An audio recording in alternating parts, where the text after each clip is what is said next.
think about something great and you keep thinking that, you attract that. But the reverse is true. If you think about something happening that's not so good, you begin attracting that. Now, I wish I had made up this universal law that I could change it, but the reality is it exists. And when you hear people say, how do you become successful? You hang around successful people and you do what successful people do. That's one part of it. Unfortunately, we're all products of our best dreams and our worst nightmares. So how do we get rid of the negative? Now, what I'm going to talk about today is a technique I talked to the leading salesperson for Cobb Technologies just a month ago. He got it like that. And he's continuing to produce better and better. So I'm going to talk a little bit about physical and how our physical being impacts that which we do in our results. The first thing I want to talk about is that we're not provided with an instruction manual when we come into this life. Right? We've all had to learn through our own hard knock school.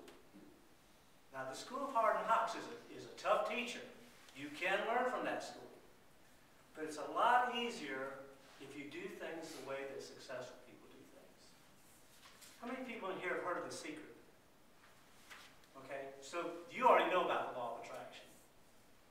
All right, so how do we stop the flow of negative thoughts? We can speak at about 200 words a minute, but we think they say at over 400 words a minute. Have you ever noticed when you're feeling a little doubtful about yourself, that all your good things that you had, you were so bristling with confidence, and all of a sudden this little negative thought creeps in, and all of a sudden you go, I don't know, I don't know if that client's really going to like what I have to say today. So how do we turn that around? Well, let's talk about the brain and how the brain works first. The brain needs what to be able to survive? Anyway. Oxygen. Oxygen.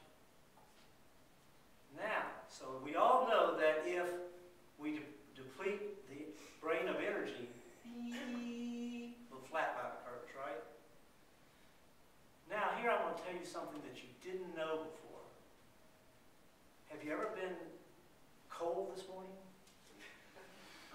Or scared? Or anything negative?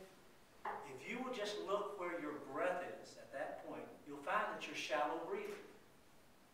So if you're shallow breathing, guess what? You're not getting enough oxygen to the brain. Now what happens is the opposite of what we think it would happen. We think that when we deprive oxygen to the brain, that it would kind of slow down and get sluggish. It actually does the reverse. It speeds up. It starts going, well, I don't know.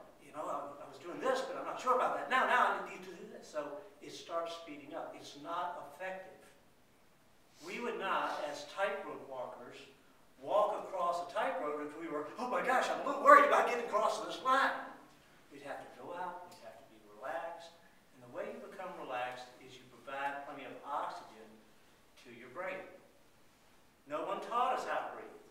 We really just kind of go into breathing by default. So next time you feel a little nervous or a little doubtful or anything negative, look at where your breathing is. And what you'll find is you're breathing just enough to keep your body alive. So the way you combat that, this is what I taught this guy who's a leading salesman at Cobb. You take a long, slow, deep breath. And then you take another one. By the time you take 3 long, slow, deep breaths, you will allow more oxygen to go to your brain. You know what will happen? You'll feel a little bit calmer. You'll be a little bit more effective in your thought process. And you'll notice that the negative seems to slip away. So I challenge you today, next time you're worried, negative, fearful, cold, too hot, whatever it is that you don't like, look at where your breathing is. And you'll find when you look at where your breathing is, you're not getting enough oxygen to your brain. Sounds simple, right? Just take this and work with it. The guy I worked with the other day at Cobb, he got it. I saw him a week later and I said, "How you doing?" He went, you know, it's as simple as that. But none of us got this instruction of how you breathe into yourself and supply oxygen to your brain. Now, there are a lot of other things I could talk about, how you go on from that. But for today, we're just going to begin with this initial step. So, let's apply this to sales. Has anybody ever had a negative thought about sales? I have. Have you ever thought, I don't know if this client really wants what I'm offering? Look at where your breathing is. If you would just begin a couple of long, slow, deep breaths, you'll rebalance. Now, if you want the real kicker, what you do is you attach an affirmation, a positive statement to that. They come in two forms, I am and I have. You could do this for an experiment at home. Say I am, whatever you want to say, over and over and watch what happens. If you say I am tired, over and over again, watch what happens.